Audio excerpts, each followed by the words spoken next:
Terima kasih Anda masih menyaksikan Buletin Sumut pemirsa. Informasi selanjutnya, sehari setelah melakukan pembunuhan terhadap istrinya, pelaku Agus Herbin Tambun yang tidak lain merupakan suami korban akhirnya berhasil ditangkap oleh Satreskrim Polres Serdang Bedagai.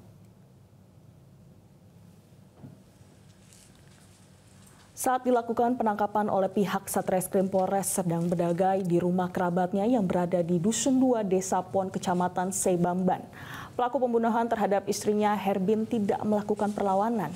Di depan petugas penyidik Satreskrim Polres Serdang Bedagai, pelaku Agus Herbin Tambun mengaku tega menikam istrinya karena sakit hati, sering dimarahi korban dan juga cemburu sebab korban masih sering berkomunikasi dengan mantan suaminya.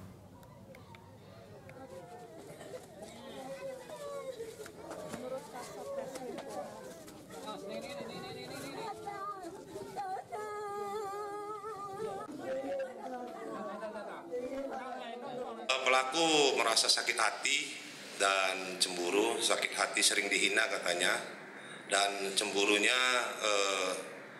mantan suami. Bisa kami terangkan sebelumnya, antara pelaku dan korban adalah sama-sama sudah pernah berumah tangga. Jadi mereka berumah tangga sekarang ini baru sekitar 1 tahun.